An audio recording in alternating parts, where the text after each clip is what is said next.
Sainte. Nous sommes dans la joie d'être dans la présence du Seigneur. Nous continuons à parler de la mort, le pourquoi de la mort de Jésus-Christ. La Bible déclare que toutes ces choses ont été écrites pour une raison, pour un but. C'est pour nous instruire.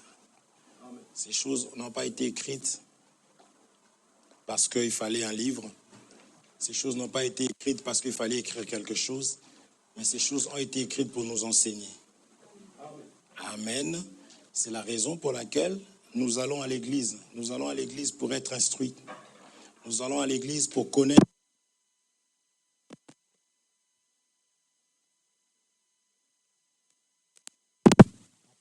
davantage qui est Dieu et ce qu'il attend de nous. Parce que on est en train d'interpréter, on a notre sœur qui arrive du Portugal. Donc comprenez que j'aille tout doucement pour qu'elle puisse comprendre. Nous sommes sauvés par la connaissance. C'est la raison pour laquelle l'Église n'est pas là pour faire des démonstrations. L'Église est là d'abord pour enseigner, pour instruire. Afin que nous ne puissions pas vivre comme des ignorants, mais que nous puissions vivre comme des enfants de Dieu. Parce que la Bible dit, au commencement était la parole, et la parole était avec Dieu, et la parole était Dieu. Alors pour connaître Dieu, il nous faut connaître sa parole. Si tu baisses un peu, ça va être bien. Amen. C'est la raison pour laquelle nous enseignons ici, nous donnons des instructions avec les Écritures. Amen. Donc voilà pourquoi nous parlons, pourquoi est-ce que Jésus est mort. Pourquoi Jésus est mort. Jésus est mort. Vas-y. C'est bon? Jésus est mort pour toi, il est mort pour moi.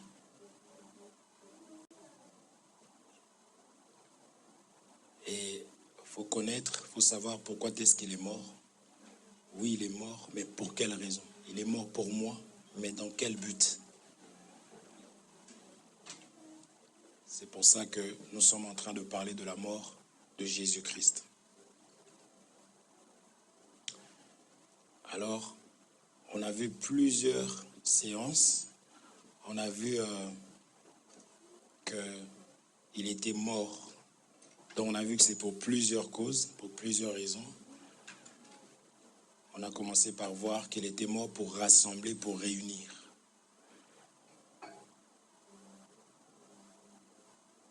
De deux, il n'en a fait que un.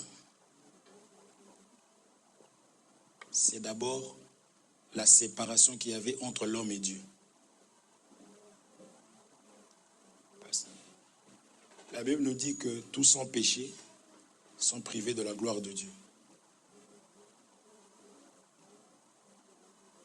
À cause de l'homme appelé Adam, le péché était venu séparer l'homme avec Dieu.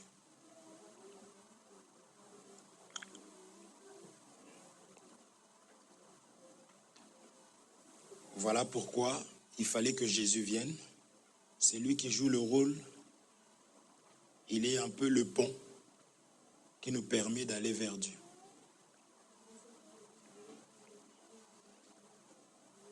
Il est le pont qui permet à Dieu de venir à nous. Amen. Et on ne pouvait pas passer comme ça sans dire que il faut connaître la puissance du péché, mes frères et sœurs. Le péché a la capacité de nous séparer de Dieu. Non pas parce que le péché est plus puissant que Dieu, non. On ne m'entend pas. Il faut baisser les enceintes pour que je puisse rapprocher mon... Qui m'a tourné l'enceinte ici? Je voudrais, s'il vous plaît, ma sœur Luna, avance-toi s'il te plaît. Tu es plus timide que le frère Jonathan. Elle est cachée là-bas derrière. S'il vous plaît, Micheline, si tu peux Je sais qu'il y a le bébé, mais ne vous cachez pas, j'ai besoin de vous voir. Ma soeur Micheline, tu as des beaux cheveux. Mais il ne faut pas te cacher, tu es en retard, c'est la maison de ton père, c'est pas grave. Hein? Juste que je puisse te voir. Dieu voulant, on va mettre une personne, parce que c'est la maison de Dieu, ce n'est pas la maison d'un homme. Si tu sens que tu veux servir le Seigneur, il faut t'avancer, il faut t'approcher. D'accord? Ne t'en fais pas, c'est la maison de Dieu. Tu peux baisser encore un peu, c'est super. Là, vous m'entendez bien? Donc, on mettra une personne pour s'occuper de, entre guillemets, de vous proposer des places. D'accord? Parce que généralement, quand les personnes qui arrivent avant se mettent devant, et les personnes qui arrivent après se mettent derrière, pour éviter aussi de déranger. Mais beaucoup se cachent derrière ces deux poteaux-là. C'est pourquoi j'ai sorti d'autres personnes de derrière. Que Dieu vous bénisse richement. Lorsque tu comprends pourquoi est-ce que tu existes et pourquoi est-ce que tu as été créé, plus personne ne va jouer avec toi. Personne ne va jouer avec toi. Parce que la vie cherchera à te mettre à genoux. La vie cherchera à ce que tu abandonnes. Les hommes, c'est les premières personnes qui vont te faire comprendre que tu ne sers à rien. Donc, il faut que toi-même, tu sois d'abord convaincu de qui tu es pour lutter.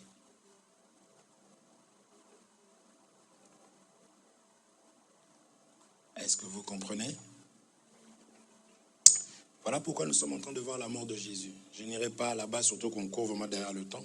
Aujourd'hui, je vais juste donner l'introduction de ce qu'on va plus ou moins développer la fois prochaine parce qu'on n'a vraiment pas le temps. On n'a eu que 2 heures aujourd'hui, exceptionnellement. Donc, c'est pourquoi on a couru. Donc, on a commencé par expliquer très rapidement donc, la réconciliation. Il nous a réconciliés avec lui afin de nous réconcilier entre nous. Parce que sans la mort de Jésus-Christ, il nous était difficile de vivre ensemble, de demeurer ensemble. Parce que l'homme a beaucoup de défauts. Vous comprenez? Et par sa mort, il nous a donné l'amour. Quel est cet amour-là? C'est l'humilité qui me permet de voir l'autre comme étant au-dessus de moi. Quand je me mets ici, je vous trouve, je vous vois au-dessus de moi. Quand je me mets de votre côté, je me regarde, comme vous me regardez là, vous devez vous dire que moi, je suis supérieur à vous. Moi, de mon côté, je ne me dis pas que je suis supérieur à vous, mais moi, je me dis que vous êtes supérieur à moi. C'est ça qui nous aide en tant qu'enfants de Dieu de demeurer ensemble. Parce que dans chacun de nous, il y a des défauts. Amen. C'est la parole qui dit ça. C'est pour ça que si je te regarde comme étant au-dessus de moi, je n'aurai pas le temps de te critiquer. Parce que j'estime que tu es au-dessus de moi. Ce que je vois là n'est qu'une petite partie par rapport à ce que moi j'ai et ce que je suis. Est-ce que vous comprenez ça? Amen. Amen. Si on ne met pas ces bases-là, on va trouver dans l'église des personnes qui se la racontent.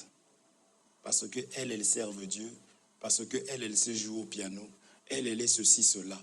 Elle est la bac plus telle. Quand on arrive à l'église, en Christ du moins, nous sommes comme les animaux qu'il y avait dans l'arche de Noé. Il n'y a plus de lion, il n'y a plus de tigre, parce que ces animaux-là, à l'extérieur de l'arche qui est l'image de Jésus-Christ, ne pouvaient pas demeurer ensemble.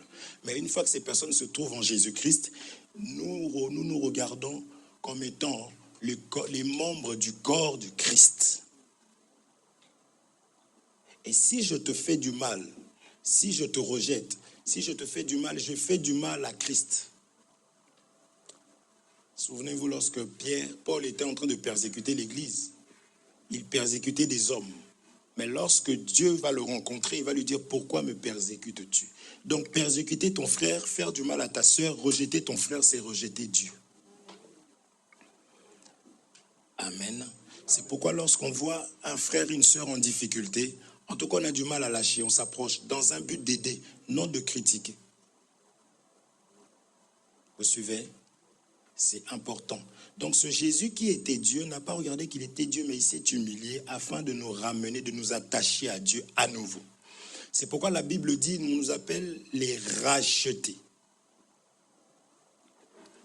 Pourquoi racheter? Quand on achète, on dit j'ai acheté. N'est-ce pas? Quand on dit j'ai racheté, c'est faire une seconde fois. Amen. Parce que la Bible dit vous étiez vendus au péché. Donc à cause du péché, nous étions vendus. Le péché nous a achetés. C'est pourquoi Jésus vient nous racheter. Amen. Et si nous sommes des rachetés, nous devons de nous aimer. Nous devons de demeurer ensemble. Nous devons d'être patients les uns envers les autres. Nous devons de nous fortifier mutuellement. Parce que s'il y a une arme redoutable que l'ennemi a développée, c'est la solitude. C'est le retrait. Même quand on regarde les animaux à la télé, c'est l'animal qui se retire du troupe, on dit. C'est cet animal-là qu'on attrape. Quand cet animal est avec les autres, on ne peut pas, parce qu'ils vont tous faire front commun pour combattre. N'est-ce pas? Ce sont des choses qui sont vraies, c'est la parole de Dieu. Amen. Donc on a parlé très rapidement du rassemblement. On a parlé de l'ouverture du ciel. D'accord? C'était en deux temps. Et la troisième, c'était quoi?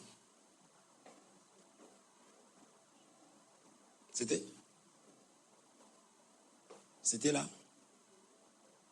Là? Il y a des gens qui savent que je suis loin, donc je ne vais pas entendre. Ils font juste ça. C'est la respiration. Il est notre souffle.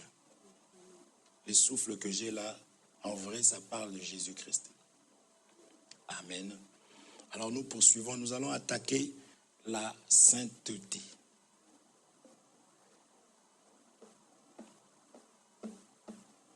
Nous allons attaquer la sainteté. Parce que nous ne devons pas être comme... nous sommes faibles, certes, mais nous écoutons la parole, nous faisons des efforts pour persévérer, pour devenir meilleurs que nous étions hier. Amen. On avait dit que l'église, c'est l'hôpital, mais nul ne va à l'hôpital pour devenir pire. Chacun de nous, lorsque nous allons à l'hôpital, c'est pour pouvoir nous améliorer. C'est pour être guéri. L'église accepte les malades, mais l'église traite les malades. L'église ôte la maladie. Amen. C'est ça qu'on appelle la sainteté. Si vous voulez la sanctification, toutes ces choses-là. Si vous voulez aussi en d'autres termes, c'est aussi la perfection. Nous sommes appelés à devenir parfaits, comme Dieu est parfait. Parce qu'autrefois nous étions vendus, on a ramassé vraiment tout ce qui était l'abomination, on a ramassé la colère, la haine, on a ramassé l'hypocrisie, on a ramassé l'égoïsme, on a ramassé beaucoup de choses en nous. Alors, quand Jésus nous a rachetés, il nous a rachetés tels que nous étions. Voilà pourquoi la Bible dit « Venez tels que vous êtes ». Jamais un médecin va dire « Vous voulez venir à l'hôpital ?» Écoutez, commencez d'abord par vous soigner et après venez à l'hôpital. Non, le médecin est là justement pour ça. Et ils ont même fait des urgences. Parce qu'ils savent qu'il peut y avoir des cas très, très, très difficiles. Donc, il y a des gens, ils sont dans des endroits très compliqués. Vous comprenez ça? Mais une église digne de ce nom a reçu les capacités ou la capacité de pouvoir apporter les soins, le traitement à tous ceux qui viennent. Voilà pourquoi à l'église, on ne critique pas les défauts des gens. Ma sœur, un malade, un médecin qui dit au malade, mais tu es vraiment malade, qu'est-ce que tu es venu faire ici? Ça n'a pas de sens puisqu'il a été mandaté pour ça. N'est-ce pas? Donc j'insiste sur le fait que l'église ne rend pas les gens pires, parce que Paul dit, c'est que j'ai contre vous, c'est que vous vous rassemblez pour devenir pire. Pour dire que non, ce n'est pas ça l'église. L'église rend les gens meilleurs. Parce que dans la sainteté, là, que Dieu nous aide, ça va être très dur. Un enfant de Dieu ne s'habille pas n'importe comment. Un enfant de Dieu ne vit pas n'importe comment. Une personne qui va passer l'entretien va vraiment avoir son bon sens.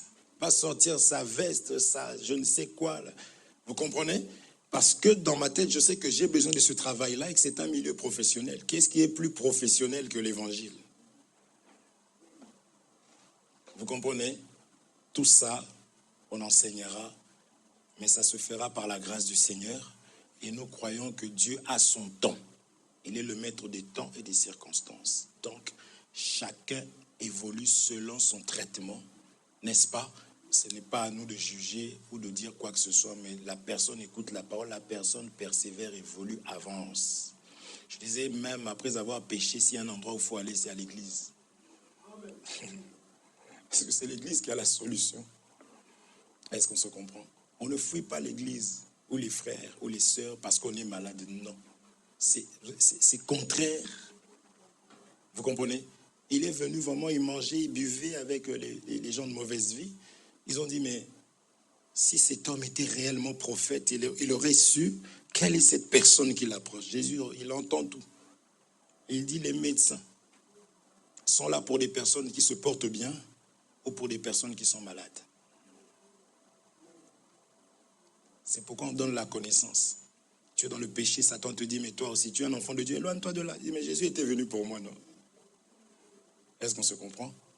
On n'encourage pas le péché, mais on explique que celui qui est pur, un enfant de Dieu, c'est celui qui sait se relever. Quand je tombe, je me relève. Parce que dans la rue, tout naturellement, lorsqu'une personne glisse, la première des choses, c'est se relève, n'est-ce pas? On a 3 enfants. Il y en avait quand ils tombaient, ils se relevaient. Mais il y en a quand ils tombent, ils restent par terre. Mais lève, ça nous énerve même. Dieu, c'est comme ça que ça se passe. Quand quelqu'un tombe, il dit, mais relève-toi, c'est quoi le problème? Amen. C'est un Dieu d'amour. Et c'est lui qui restaure tout dans nos vies. Alors que Dieu te bénisse richement. Nous allons lire cette écriture rapidement. Apocalypse chapitre 6.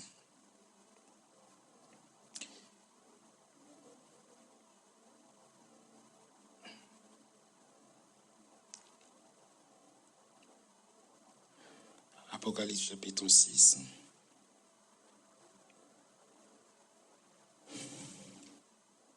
Si on peut m'aider, ça me permet de gagner du temps.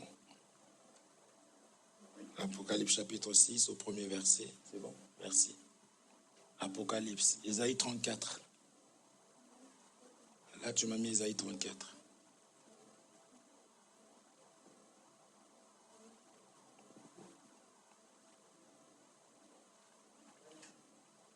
Merci. Je lis au nom de Jésus-Christ. Je regardais quand l'agneau ouvrit un des 7 sceaux et j'entendis l'un des 4 êtres vivants qui disait comme d'une voix de tonnerre, souligné tonnerre, viens.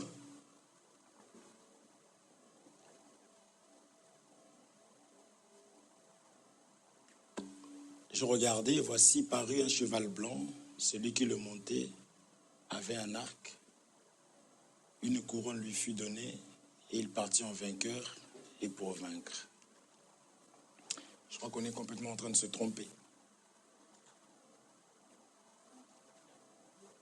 Je t'avais donné Apocalypse 6.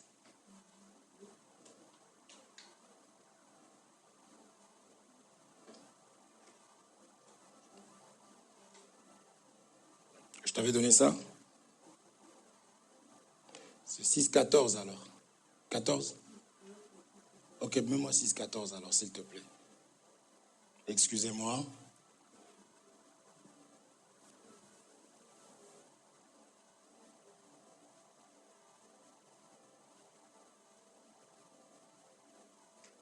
Je cherche le passage où on parle du livre. Du livre. C'est le 5? C'était là où on était? Oui. Apocalypse 5. Mettez-moi Apocalypse 5, s'il vous plaît. Merci. Ok. Puis je vis dans la main droite de celui qui était assis sur le trône un livre écrit en dedans et en dehors. scellé de 7 sceaux. Et je vis un ange puissant qui criait d'une voix forte, qui est digne d'ouvrir le livre et d'en rompre les sceaux. Et personne dans le ciel, ni sur la terre, ni sous la terre, ne put ouvrir le livre, ni le regarder. Et je pleurais beaucoup de ce que personne ne fut trouvé digne d'ouvrir le livre, ni de le regarder. Jean a commencé à pleurer. Et l'un des vieillards me dit, ne pleure point, voici le lion de la tribu de Juda, le rejeton de David, a vaincu pour ouvrir le livre et ses 7 sceaux. On présente premièrement le lion, d'accord? Et je vis au milieu du trône et des 4 êtres vivants et au milieu des vieillards un agneau qui était là comme immolé. Il avait 7 cornes et 7 yeux qui sont les 7 esprits de Dieu envoyés par toute la terre. Amen. Alors ici, très rapidement, on est en train de nous parler du livre. Il y avait un livre. Alors c'est quoi ce livre? Pourquoi on nous parle d'un livre? On ne pouvait pas ouvrir le livre. Et Jean va pleurer parce qu'il n'y avait personne pour ouvrir le livre. Il n'avait qu'à ouvrir lui-même le livre. Qu'est-ce qu'il y avait dans ce livre? Quelle importance avait ce livre? Alors je dis qu'on vient à l'église pour ça. Et on peut faire des cantiques, Jean pleura parce que personne n'était... Mais c'est quoi le livre en question? Pourquoi il va pleurer? Ça nous disons que cet évangile, c'est l'évangile du pourquoi, du comment. Il faut demander pourquoi. Il ne faut pas être trop spirituel. On te dit ça, tu dis alléluia, le livre. Mais c'est quoi? Pourquoi il va pleurer? Pourquoi on va lui présenter un lion? Et lui-même, quand Jean regarde, lui, il va voir un agneau. Pourquoi? Il y a beaucoup de contradictions dans vos Bibles, là. Vous comprenez? Il faut comprendre pourquoi. Pourquoi la Bible dit ça? Regardez, lisons cette écriture rapidement.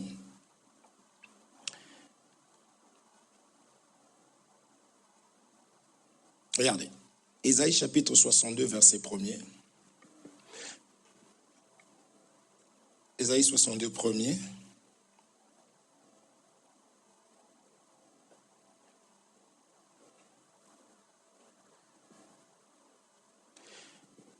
Dieu est en train de parler ici. Il dit, pour l'amour de Sion, je ne me tairai point. Pour l'amour de Jérusalem, je ne prendrai point de repos. Jusqu'à ce que son salut paraisse comme l'aurore et sa délivrance comme un flambeau qui s'allume. Dieu explique que son amour, l'amour parle. Il dit, pour l'amour de Sion, je ne vais pas me taire. Or, se taire, c'est dire que je ne parlerai plus. Vous comprenez? C'est-à-dire que la parole de Dieu, c'est l'amour de Dieu. Et dans l'amour, il faut discuter, il faut parler. Au commencement était la parole. Maintenant, Jean, parce que nous croyons que ce que nous lisons là, c'est la parole de Dieu, n'est-ce pas? Maintenant, Jean aurait bien voulu savoir ce qu'il y a dans le livre, mais le livre est fermé. Ah, il a pleuré. C'est comme si tu as, pendant les fiançailles, ça bouillonne l'amour dans le cœur. Avant le mariage, les fiançailles, oh là là, tout est parfait. Même ces chaussettes sales là, tu sens même pas l'odeur. L'odeur, tu vas sentir ça 3-4 ans après le mariage. Vous comprenez ça? Ah, c'est pourquoi nous enseignons les couples. Tu as quelqu'un, pitié, ramène à l'église. Tu as quelqu'une, ramène-la à l'église. Parce qu'il y a un temps de tout est beau. Vous marchez dans la rue, il fait hey, tchè! Tu fais, oh, tu rigoles même. Oh, mais toi aussi. Dans 4 ans, hey, tchè! Mais toi aussi vraiment. Oh! Une fois marié. Donc, quand les personnes sont pendant le moment de fiançailles, quand on y, même les textos, nous, combien de hors forfait on a fait? Donc, elle dormait, mais moi, j'écoutais seulement comment elle ronflait. Aujourd'hui, là, elle sort de la chambre, elle va dans la chambre de la petite parce que je ronfle. Mais il fut un temps où c'était Vous comprenez ça? Donc, imagine-toi, ton fiancé t'envoie une lettre. Juste une lettre. Tu sais, il t'avait dit que je t'ai juste envoyé une lettre. Tu vas chercher la lettre. La personne te dit, donne-moi de l'argent avant de te donner la lettre. Ça se passe souvent au pays. C'est la personne, tu sais que c'est une lettre, mais tellement que tu veux entendre, tu veux savoir ce qu'il y a dedans, tu peux faire tout un scandale. Tu peux payer pour lire cette lettre-là. Vous comprenez? Parce que tu veux savoir, tu sais que tu as des beaux cheveux, mais tu veux juste qu'ils disent que tes beaux cheveux. Mais tu le sais, puisque c'est toi-même qui en prends soin. Est-ce qu'on se comprend? C'est super important, ces choses-là. Donc, la lettre ici, là, le livre avait de l'importance. Maintenant, Jean va pleurer.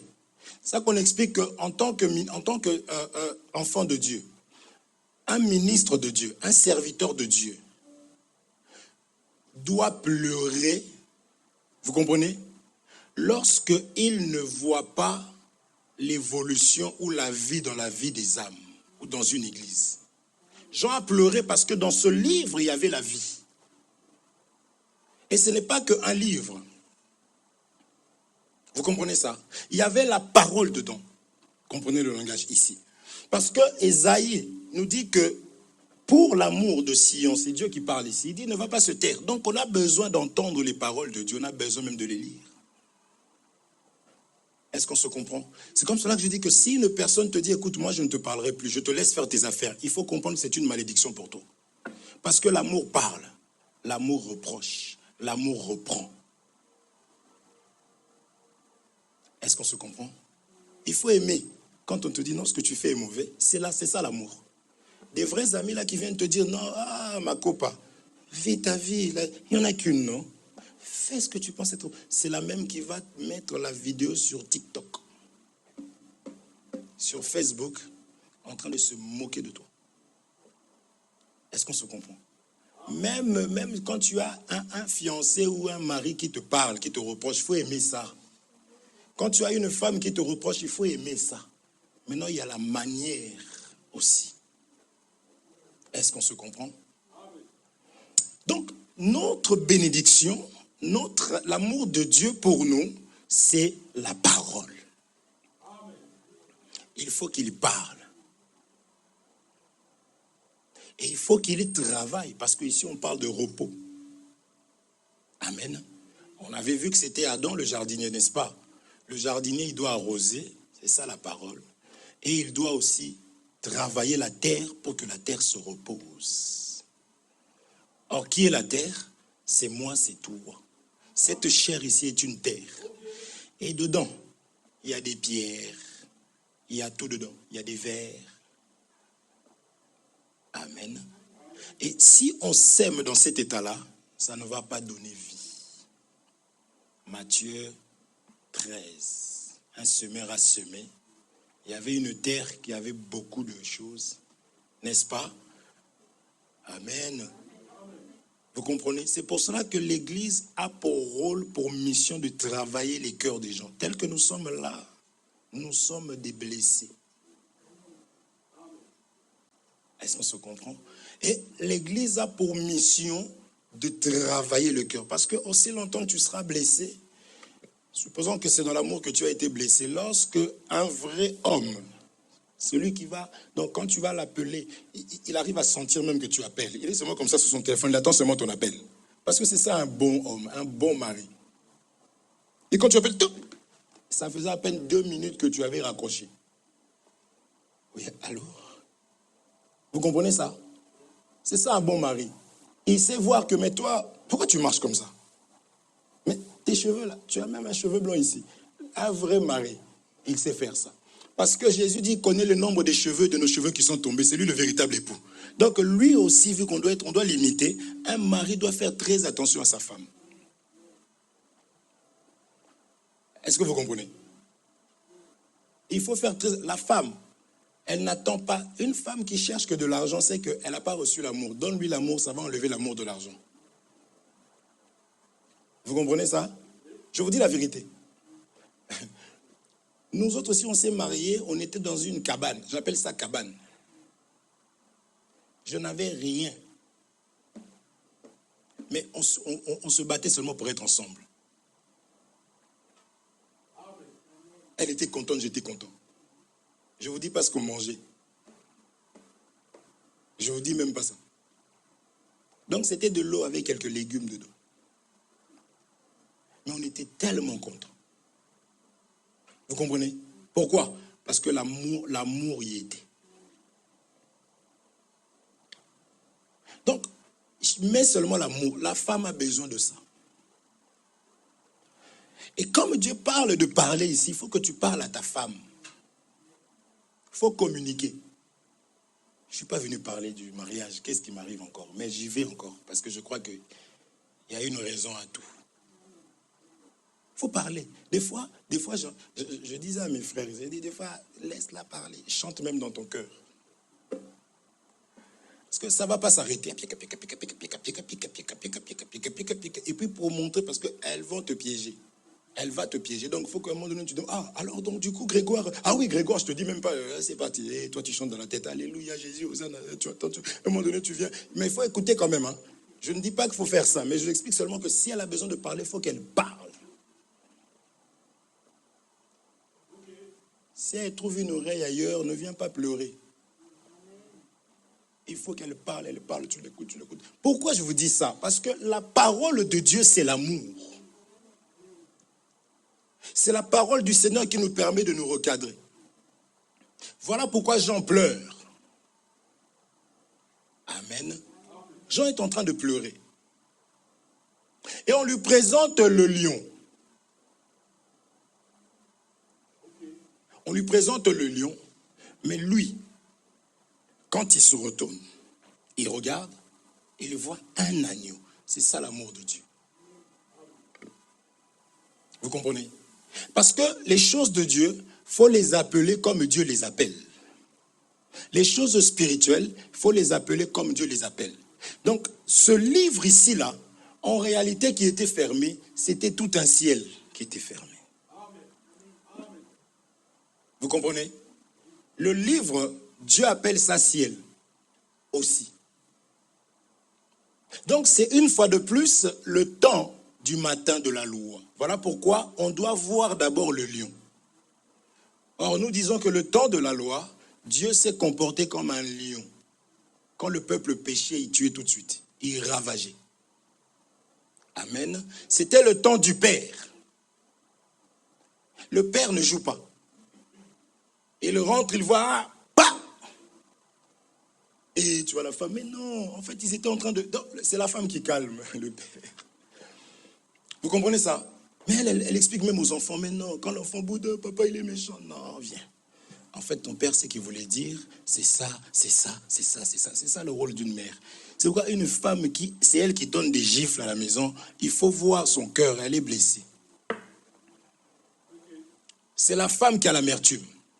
C'est elle, quand elle se met à crier sur l'enfant, l'enfant est passé, l'enfant a glissé, on comprend, tu as eu peur que l'enfant se fasse mal. Mais là,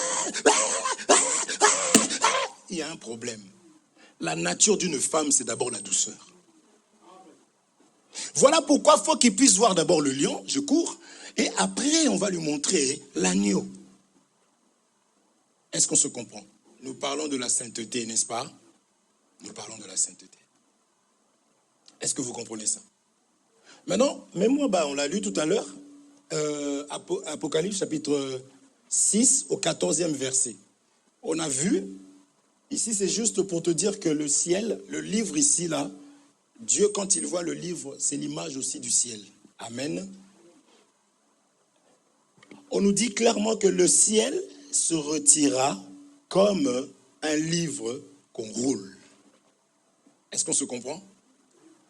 Le rapport entre le ciel et le livre, aucun rapport. Mais pour que nous puissions comprendre pourquoi Jean avait pleuré, parce qu'il a vu que le ciel était fermé. Le livre fermé, c'est le ciel qui était fermé.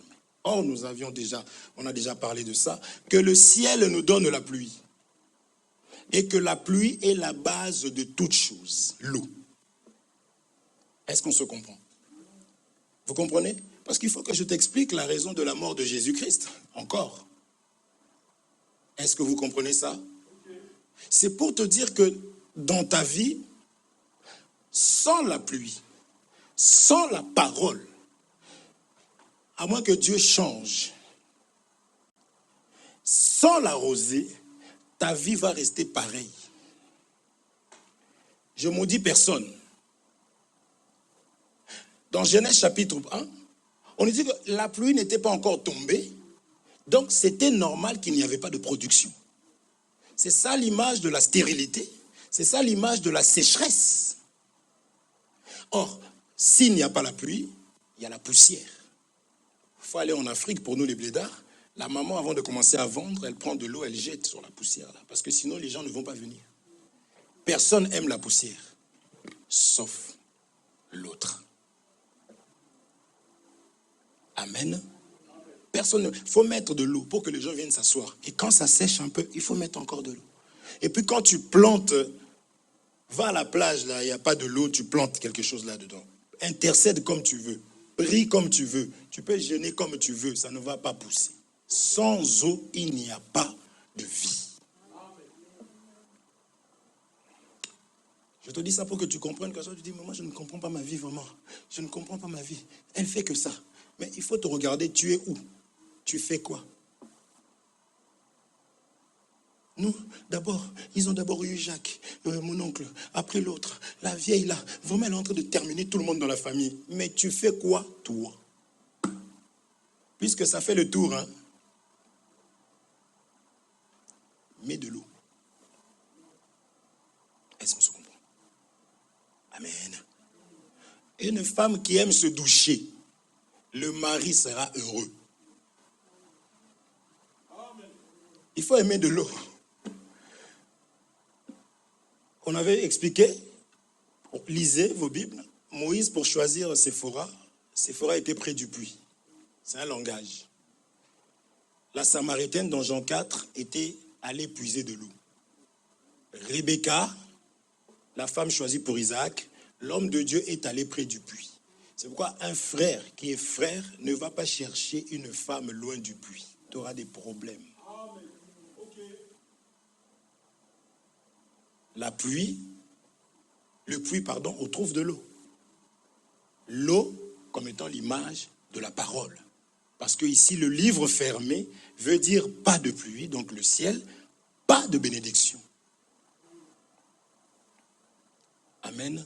Quand on est en train de bénir Jacob, on dit que le ciel donne sa pluie et que la pluie, donc le ciel, maintenant puisse te donner la graisse de la terre. Donc même tout ce que tu cherches là, tout ce qui est terrestre, ce n'est pas mauvais. Tu auras ça à condition d'avoir d'abord le ciel, à condition d'avoir d'abord la pluie. Voilà pourquoi il est dit, cherchez premièrement le royaume des cieux et le reste vous sera donné par-dessus tout. Mon frère, celui qui a de l'amour pour toi, ce n'est pas celui qui t'appelle, qui te dit, viens, j'ai un plan là-bas, on va sortir 3000 euros. C'est celui qui te dit, viens, on va à la maison du Seigneur. Parce que David dit, lui, il était dans la joie quand on lui disait d'aller dans la maison du Seigneur. Parce que dans la maison du Seigneur, nous avons la sagesse et nous avons en plus le reste. Et celui que Dieu aime, il lui donne la sagesse. J'ai toujours dit, je le répéterai toujours, on peut te donner cette salle ici avec tout ce qui est à l'intérieur. On te dit, tiens, c'est à toi. Tu peux maudire ça au bout de 2 jours parce que tu n'as pas l'intelligence, tu n'as pas la sagesse pour savoir comment fructifier, comment travailler ça. Donc ne cours pas derrière des choses. Si tu sais que tu fais que casser jusqu'ici, cherche d'abord la sagesse qui va t'aider à garder. C'est comme une femme qui est stérile. Elle ne sait pas garder les enfants. Elle fait que des fausses couches. Elle ne sait pas. Elle dort comme elle veut. Elle mange ce qu'elle veut. Elle fume, elle boit. Vous comprenez ça? Mais une femme qui a reçu la sagesse sait que non. Le médecin d'ailleurs m'avait dit que cet enfant, il faut que je sois dans telle position. Il faut que je fasse ceci, cela. Il faut que j'aille voir le médecin telle date. Il faut que Ça, c'est une femme sage. La Bible dit que la folle aussi, parce qu'il y a des folles, l'insensé détruit la maison. Est-ce qu'on se comprend? C'est la raison pour laquelle si tu veux un très bon travail, tu en as marre de travailler matin, midi, soir, tu es fatigué, va d'abord dans le Seigneur. Le Seigneur va arroser ton travail. C'est pour cela que, juste avant la parole, avant le jour du culte, Lourdeur comme pas possible. Si ça n'avait pas d'importance, pourquoi la lourdeur pour la parole? Tu peux passer toute une journée, Netflix, Flixnet, Amazon, Zone Ama. Tu peux faire tout ce que tu veux, ta chair va être contente. 2 minutes, je vais prier. Seigneur, je bénis ton nom. Pardonne-moi que ton nom. Tu finis par que ta grâce dans ma vie. Vous comprenez ça?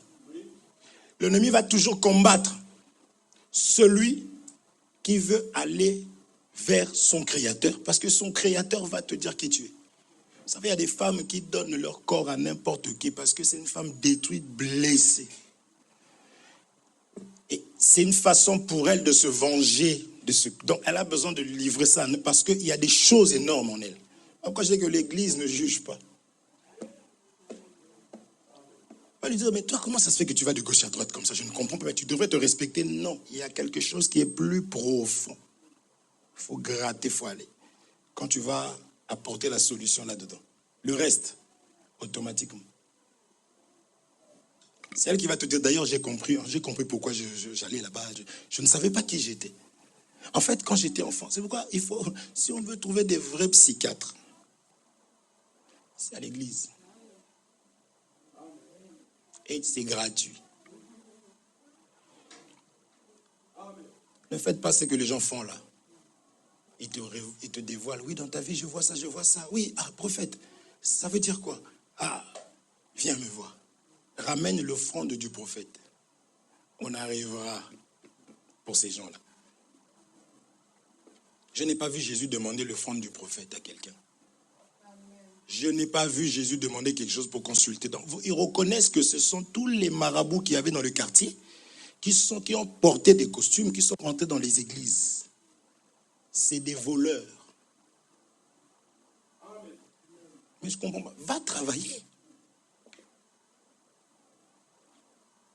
L'offrande du prophète. Dieu me montre. Je vois. Pose seulement. Donne ton Isaac. Moi, je te ramène 1 euro. C'est mon Isaac. Moi, ce n'est pas pour me moquer de toi. Parce que ce n'est pas biblique. Frère, tout ce qui est en dehors de l'eau est une malédiction, n'est que poussière. Est-ce que vous comprenez? On ne demande pas à quelqu'un pour te consulter, il faut donner... Mais c'est quoi le problème? Mais toi, qui t'a établi là, en fait? Est-ce que vous comprenez? Donc, parle. Les vrais psys, c'est à l'église. Parce qu'ils vont te donner vraiment les soins qu'il faut. Et tu verras toi-même, tu vas voir l'évolution. Est-ce qu'on se comprend? Amen. Donc, un homme doit choisir une femme qui aime l'eau. Il faut la choisir au puits, mes frères. La femme, elle est compliquée. C'est peut-être pas le mot. Peut-être compliqué, c'est dur. C'est un sexe faible. Toi, vous allez vous disputer, tu as prévu 5 minutes de dispute. Tu lâches tes 5 minutes là, c'est fini. Elle commence jusqu'à 23h. Voyez? Jusqu'à 23h. Et tu dis, mais je suis fatigué. Tu avais commencé. Elle pleure, elle s'énerve. Tu essaies de calmer. Non, ne me parle pas. Tu ne parles pas. Et en plus, tu dis rien. Je te parle. Tu parles. Mais comment tu me parles? Donc, catastrophique. Donc, vaut mieux qu'elle soit déjà en Christ, s'il vous plaît. Ça va t'éviter des problèmes. Nous allons venir. On va regarder l'heure du train. On va prendre le train, on va rentrer chez nous. Toi, tu vas rester là. Une guerre où tu dors avec ton ennemi. Parce qu'il nous est interdit de sortir de la chambre. On dormira ensemble. Pour le meilleur et pour le pire. Puis tu rentres ce jour-là, en plein hiver. Elle va mettre ses pieds au froid avant d'aller dormir.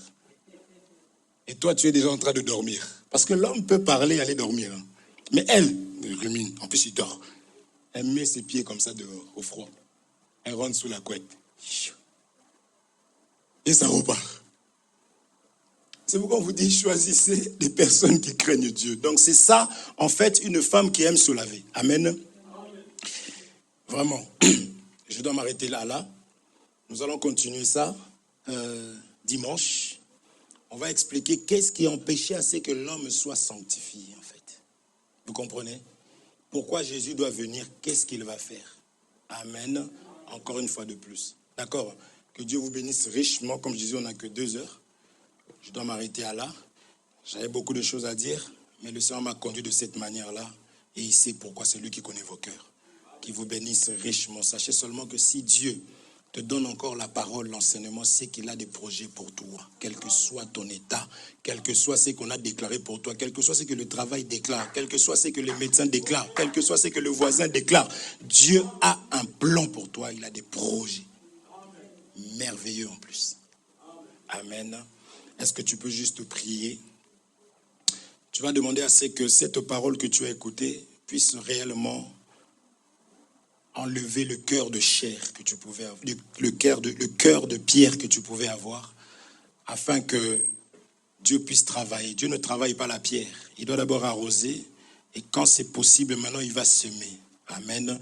Dis Seigneur, aide-moi à ne pas être incrédule, que je puisse croire en toi, que je puisse espérer, quel que soit ce que je vis. Parce que la parole dit que nous devons regarder avec les oreilles intérieures, avec les yeux intérieurs, les yeux du cœur.